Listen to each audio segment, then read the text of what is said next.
د امکان تربیه د سمون او پرمختګ لپاره هڅې روانې دي. دا ځل د امام صاحب ولسوالۍ د عامې روغتیا په مدیریت کې بدلونونه ترسره شو چې له مخې یې ډاکټر احمد الله د دې ولسوالۍ د عامې روغتیا د مدیر په توګه معرفي او رسماً په دنده پیل وکړ. چارواکي وایي چې په اسلامي امارت کې تغییر او تبدیل یو اصل دی او دا کار د حکومتوالۍ د ښه والي او د خدمتونو د وړاندې کولو په موخه ترسره کیږي.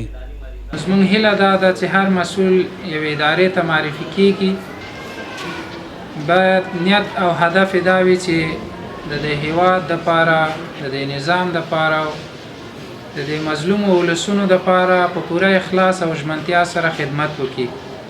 باید نیت دا وي چې په هغه اداره کې مثبت تغییرات راولي. له بلې خوا چارواکي د امام صاحب ولسوالۍ د عامې روغتیا د پخواني مدیر له کړنو ستاینه کوي او له نوي ټاکل شوي مدیر څخه په دغې ولسوالۍ کې د خلکو لپاره د ښه او مؤثره خدمتونو د وړاندې کولو غوښتنه کوي. په صحت عامه کې که کوم تغییرات راځي که کوم کار کېږي هغه ټول د بهبود د صحت لپاره ده.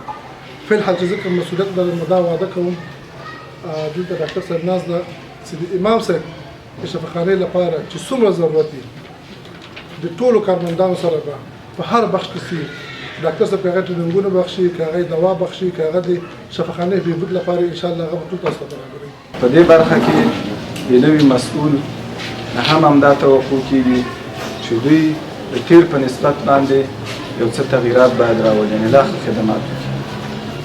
په دې برخه کې به موږ هم ورسره همکاري کوو او ستاسو د ډاکټر صاحبانو همکاري هم ډېره زیاته ضروري ده او د ولایت نه چې کوم مېلمانه راغلي دي د معرفي دوی به هم همکاري ورسره کوي، ملت به هم همکاري ورسره کوي. دا په داسې حال کې ده چې تر دې وړاندې ډاکټر احمد نور عمرزي د امام صاحب ولسوالۍ د عامې روغتیا د مدیر په توګه دنده ترسره کوله.